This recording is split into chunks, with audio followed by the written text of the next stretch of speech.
Okay, let us start today's lecture. And title of the today's lecture is Motion of Stars. So, good morning, all of you. Uh, as you know, if you see the sun, it rises in the east and sets in the west. And you know that why it is happening and what is the mechanism behind that. And so basically Earth is spinning around pole stars.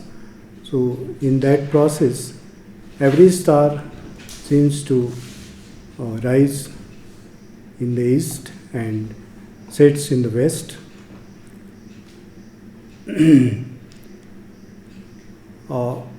But this is the case of sun. But if you see all the stars rises in the east and sets in the west. So,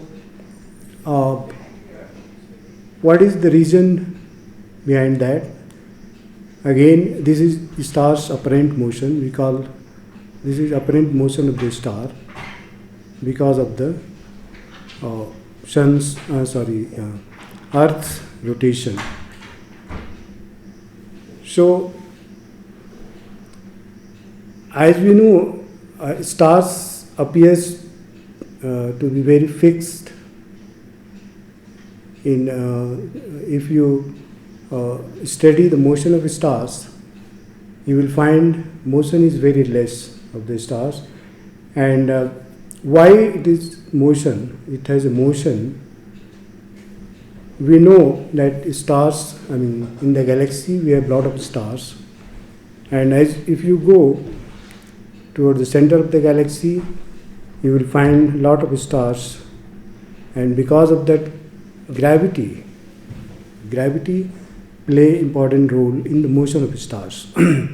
So because of that gravitational force, stars move. So they are not, stars are not constant. They are moving all the time. But motion is very small, very, very small. We will see later. So first time in 1718, Halley studied the motion of stars. And basically he studied brighter stars like Sirius, Aldebaran, and Arcturus.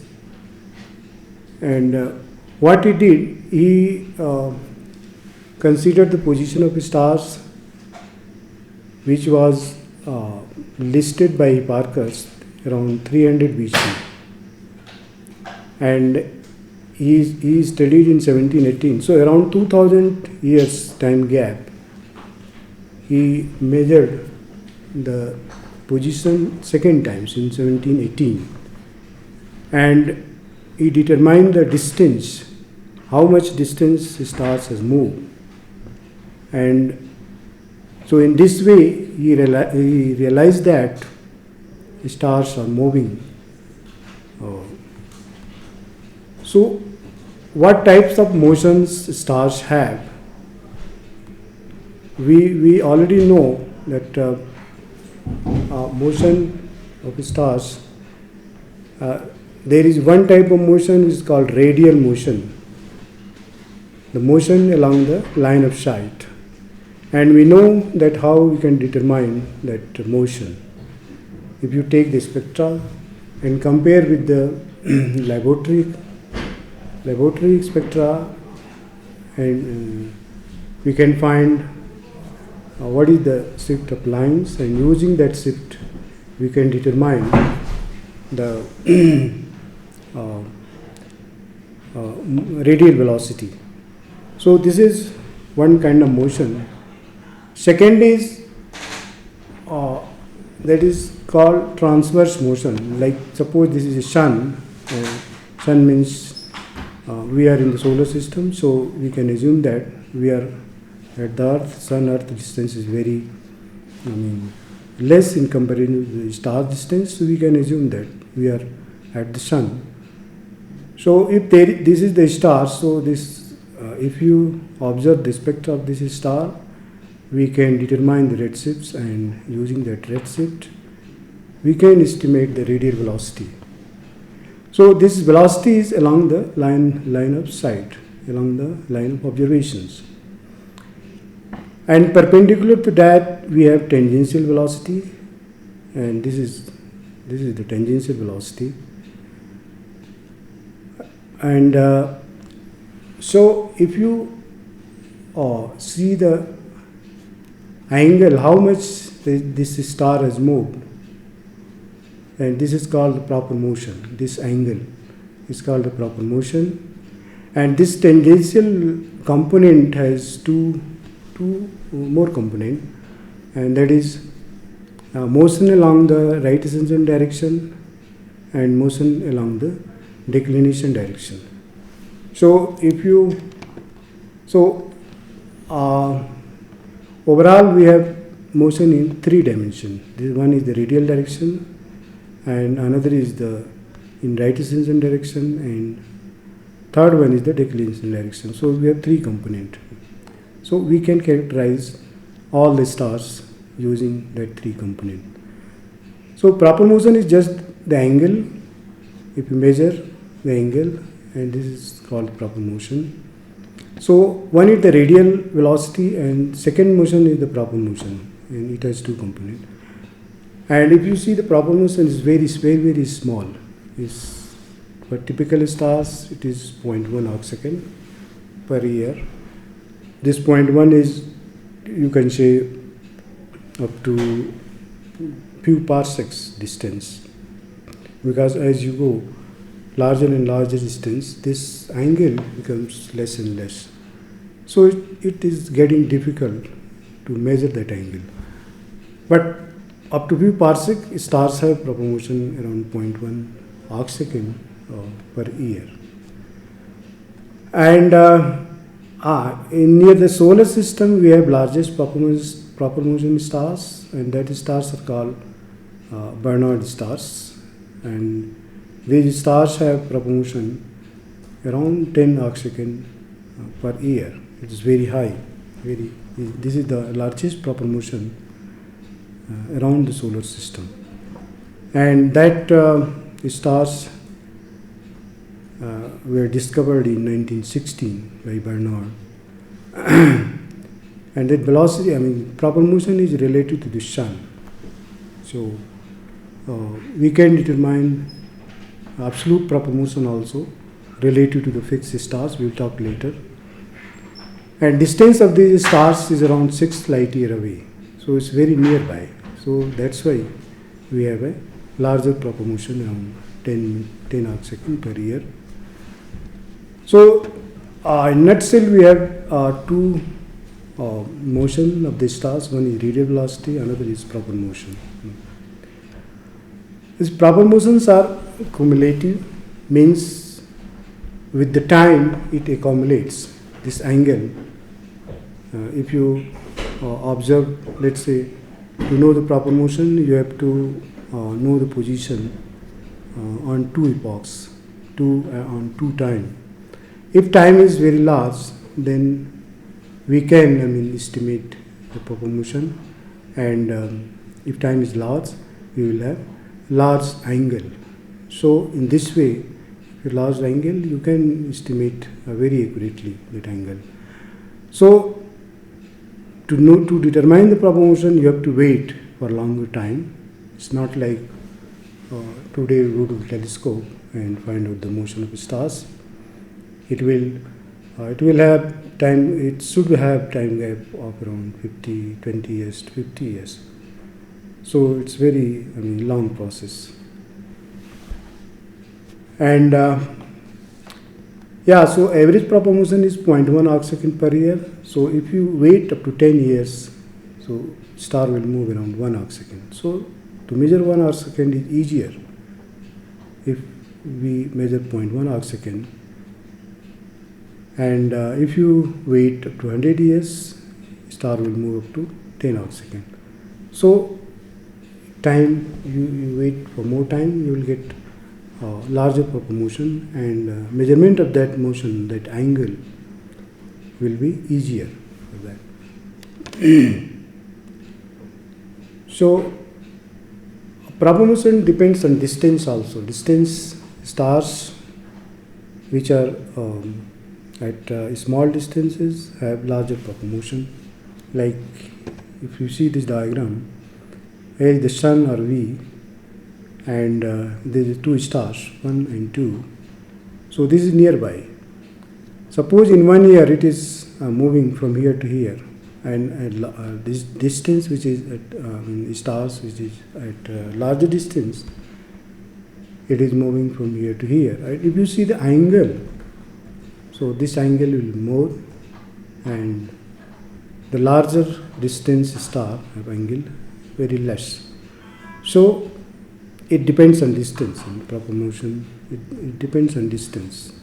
So stars which are having very large distances will have small proper motion, and if proper motion is small, the measurement is get very difficult.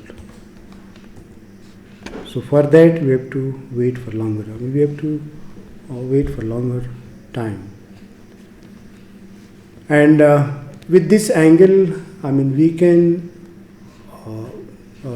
determine proper motion of stars up to 1 kiloparsec from the sun. As you go more distance from 1 kiloparsec, this angle becomes very less. So it's very difficult to measure the stars proper motion. So this is proper motion is basically the tangential motion. And if stars is moving along the line of sight, so this means that there is no proper motion of the stars. So to measure the proper motion, stars should have travel in tangential direction. Okay. Space motion of the stars, like suppose this is the Earth. Star, this is the radial velocity direction, and this is the tangential component. And if you find the resultant of these two components, this is called space motion of the stars.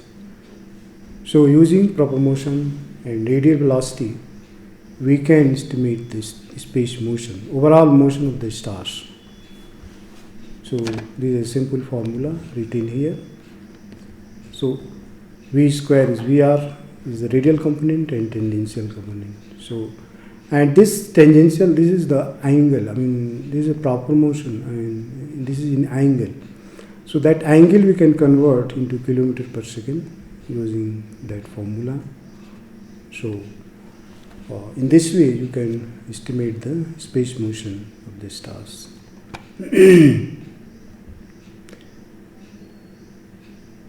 So how we measure the proper motion? This is very difficult task, how we measure the proper motion. As I said that you need large time span, time epoch gap between two positions.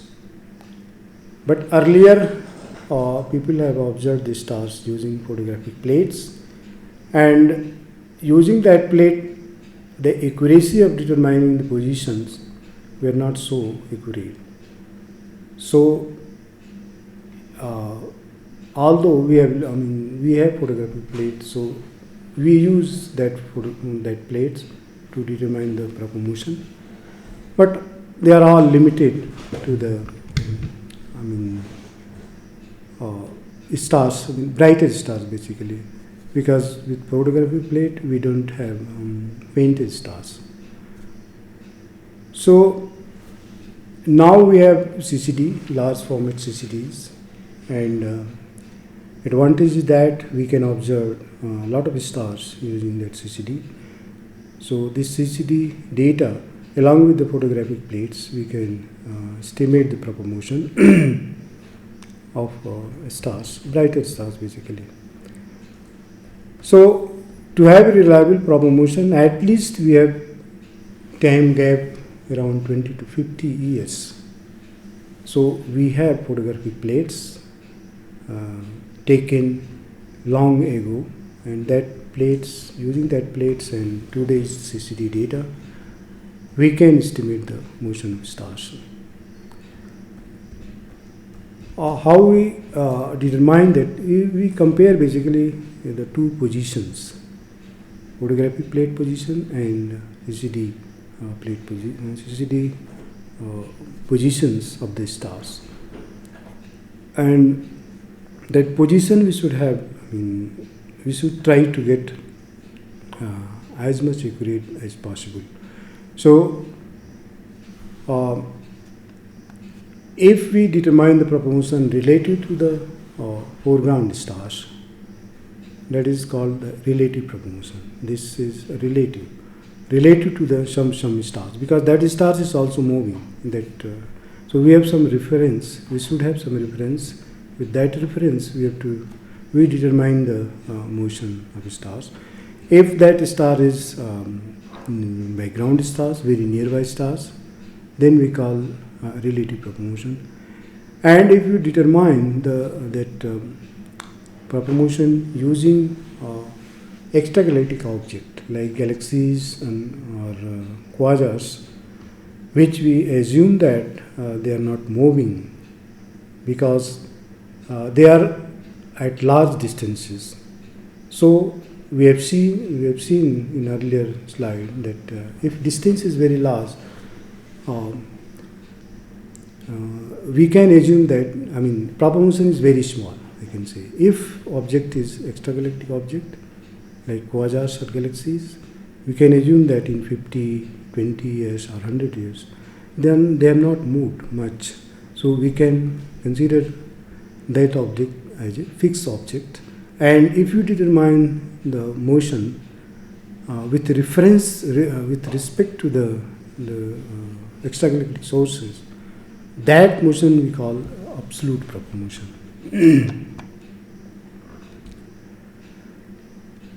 So this is all what we can do from the ground-based telescope.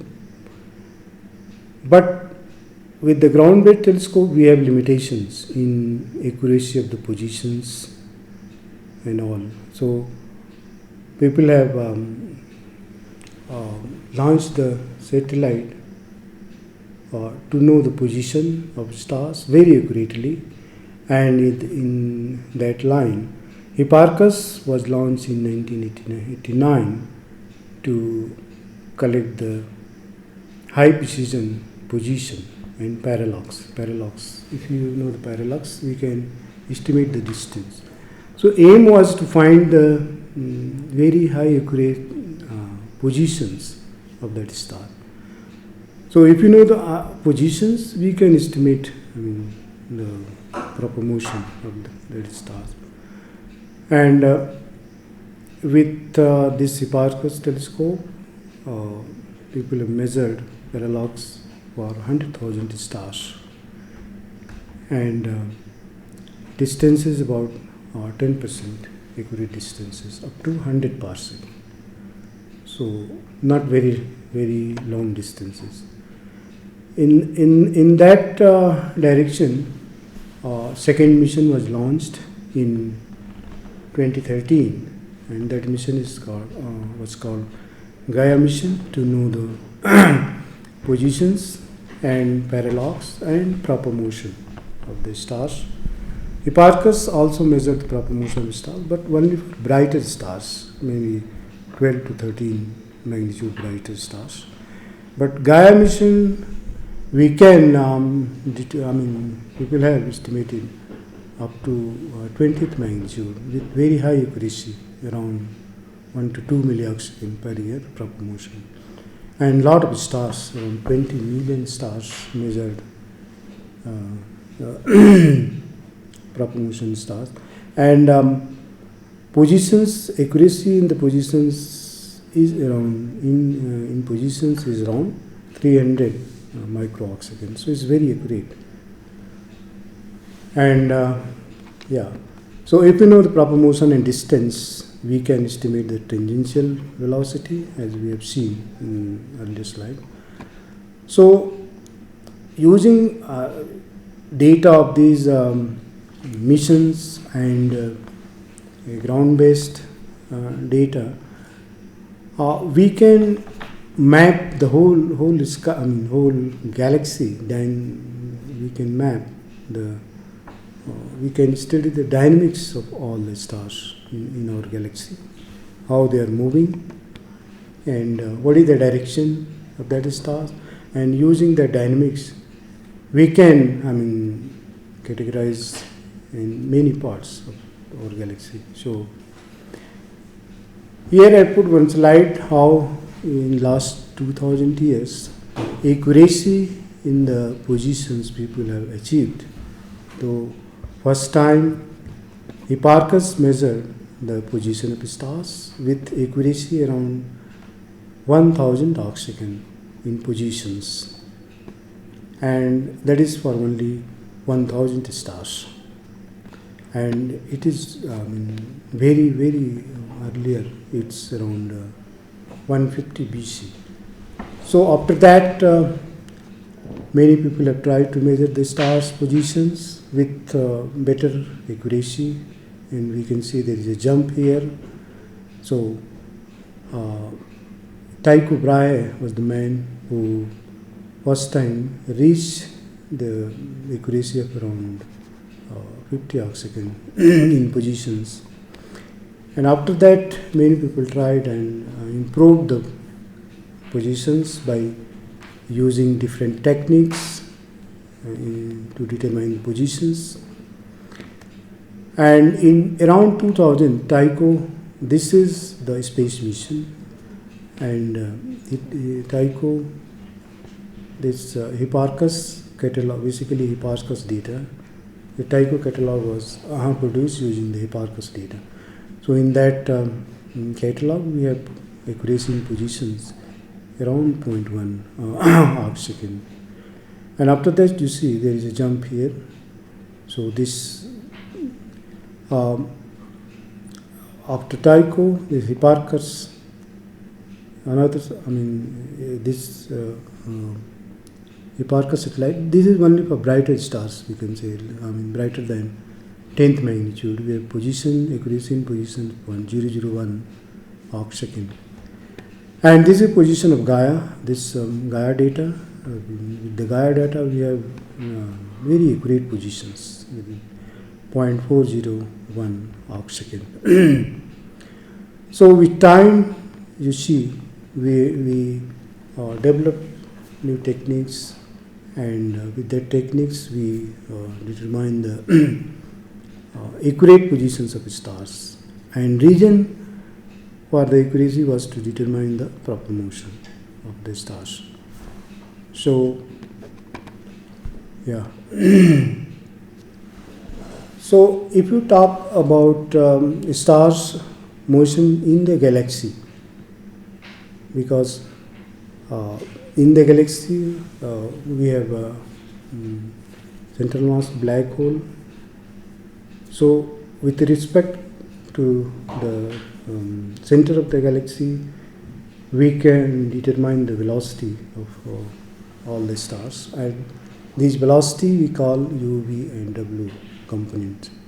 So that U is positive in the direction of galactic center, V is positive in the direction of galactic rotation, and W is positive in the direction of north galactic pole. So using proper motion and radial velocity, we can determine these three components of all the stars which have proper motion and distance. So stars which are having radial velocity, this via L and B positions, so we can determine it, and we can determine the position also in the galaxy with respect to the galactic center. So if you know the position, if you know the velocity, we can determine the motion of the stars. You can trace the orbit, basically orbit of all the stars. So before deriving the orbit of all the stars, first we talk solar motion. Let's consider an example how we can determine the motion of sun. For that, we can assume the Hipparchus data, the very bright. We can assume that we can assume very brighter stars because we have nearby very high accurate proper motions in Hipparchus data. Although we have Gaia data also, but brighter stars, not much difference is there in both the catalog. So, if you consider solar neighborhood stars, neighborhood means if you consider around 80 parsec distance from the sun, and if you plot these stars in X and Z positions, you see that most of the stars are concentrated, fainter stars are concentrated around the sun, and these are M type of stars. Basically, older stars are concentrated toward the center. And if you see the brighter stars, they are uniformly distributed around the sun. So, to know the motion of the sun, first we know the motion of these stars, and with respect to these stars, we can estimate the motion of sun. So, we know the proper motion and radial velocity of all the stars. Using that quantity, we can estimate the velocity component like u, v and w. And if you plot that u, v and w with the color of stars, color means this is basically I want to see if there is any trend with the young stars or older stars. So that plot indicates that there is no difference. This is velocity with respect to the sun, velocity of stars, solar neighborhood stars with respect to the sun. So this is, if you see W and U velocity component, there is no trend here, all are constant. But difference is in V component, and in this V component, red stars move slowly than the sun. These are the red stars, and here the blue stars, so they are moving faster. And there is a logic behind that red stars are moving slowly, and brighter stars are moving faster, because we know that star formation takes place in the disk of the galaxy.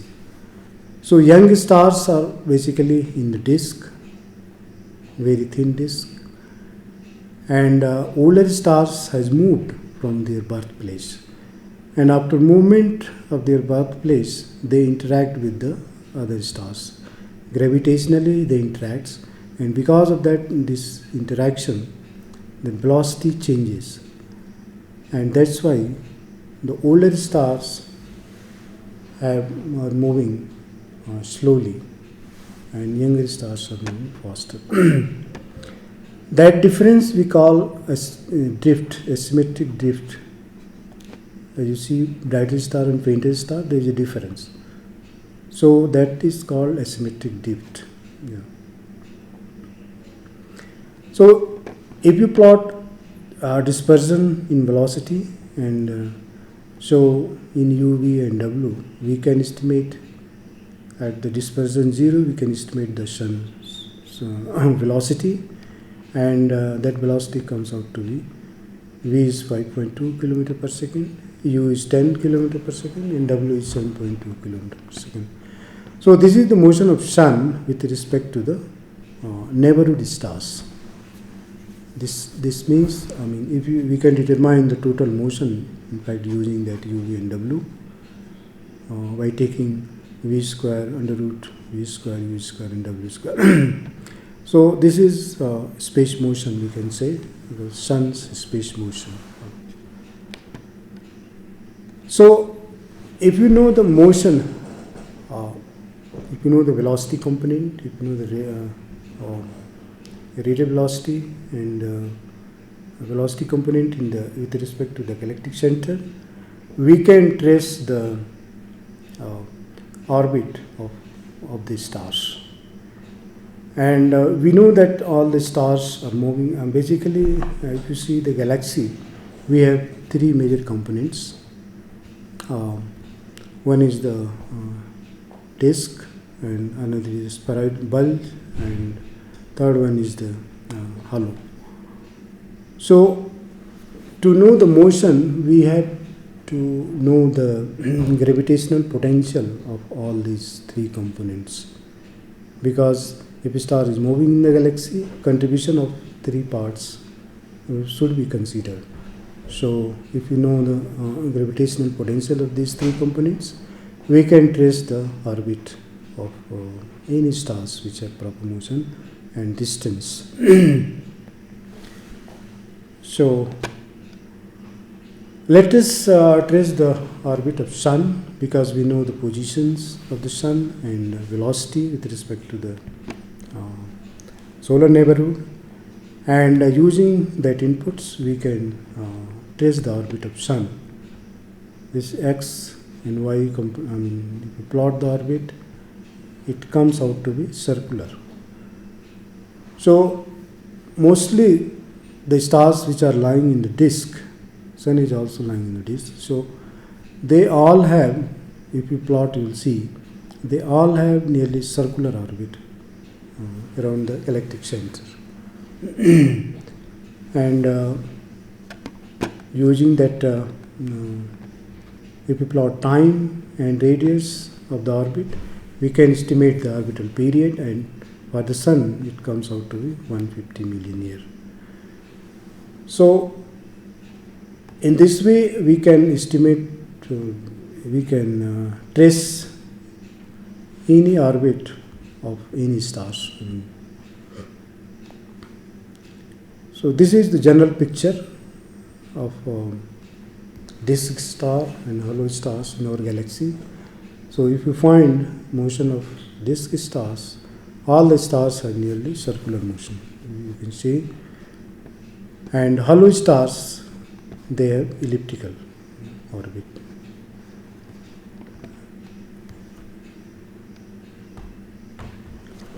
Okay, so up to now we have seen that a general picture of motion of the galaxy, motion of the stars in the galaxy. Disk stars are moving in circular orbit, and hollow stars are moving in elliptical orbit.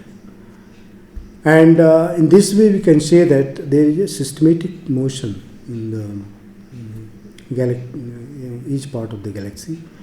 But there are few stars which have peculiar motions. And what is the reason of that peculiar motion? Like some stars have very high velocity. That velocity with respect to their neighbors is more than 65 to 100 km per second. We call that stars high velocity stars. And that high velocity stars are basically three types.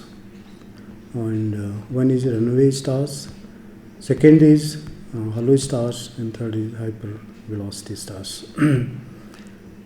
So if you see the runaway stars, the stars are produced in the high density region in the galaxy. Suppose there is a group of stars in the galaxy, we call basically that group a star cluster. If one star is located in very high density region, so there are gravitational interactions. If you consider globular clusters, the density is very high, so we can find gravitational interaction between the stars, and that interaction produces some runaway stars from the system. And how we know that stars are part of that group? For that we have to trace the backward orbit of that star, runaway stars. And in this way, we can find out from where that star has come. Second thing, we can estimate the metallicity of that stars and metallicity of the clusters. If they are similar, we can say that that star has come from the particular cluster. So that gravitational interaction in the star clusters may lead to form runaway stars. Second, collision or close encounter between stellar systems or galaxies. If two galaxies collide each other, that can also produce runaway stars. We know that our galaxy has in hollow region we have dwarf galaxies which have interacted. So with that interaction, we have many high velocity stars. And third, a supernova explosion can also produce the runaway stars, because star explodes, and because of that explosion, nearby star gets higher velocity and they run away the system. So this is how we can produce runaway stars. Second is hollow stars. I mean, some hollow stars are having very high velocity, and they have reached basically up to very near to the solar system, and we basically determine the metallicity and that metallicity and orbit using that input parameter. We say that the star has come from the hollow region of the galaxy, and for example, the stars named Captain stars, which are having very high velocity, and minus 245 kilometer per second. Yeah. So you see this is minus, so it is rotating not with the galaxy in the anti-direction of the galactic rotation, and they have very high proper motion. So people have traced this orbit of these stars and find out that these stars are part of the one globular cluster called Omega Centauri. And Omega Centauri is a globular cluster or nucleus of the galaxy. Still, there is a debatable question. And and how we say that this has come from the Omega Centauri globular cluster, or just because of the orbit and metallicity of that stars. So when that dwarf galaxy interacted with the hollow of our galaxy, hollow region of our galaxy, because of that interaction, that high velocity star produces, and yeah. Third one is hypervelocity stars. They are they have very high velocity, up to 1000 kilometer per second velocity. And here one diagram I put here, like suppose the binary system, and it is coming towards, let's say, this is a center mass black hole in the galaxy. So that star, if these are binary stars, system of the two stars, and if that star comes very close to the center mass black hole, it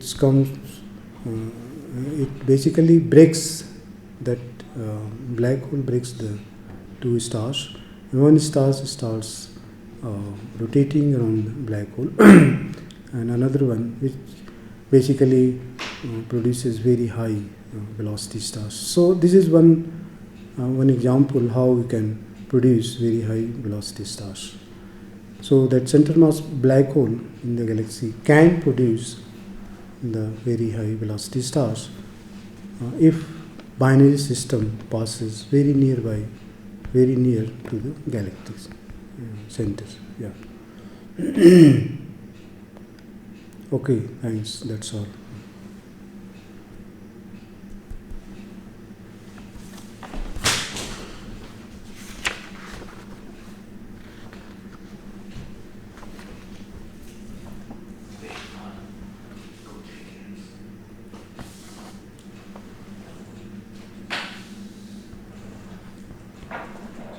No question. It's okay.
Join कर दिए सौरभ से join तो किए नहीं सौरभ, अच्छा. Okay, if someone misses today's live lecture, they can find it on Aries Facebook page and also on Aries YouTube channel. The links to these sites is available on Aries official site. You can also submit your questions later on and also provide your feedback by using the link available below the videos. Thanks.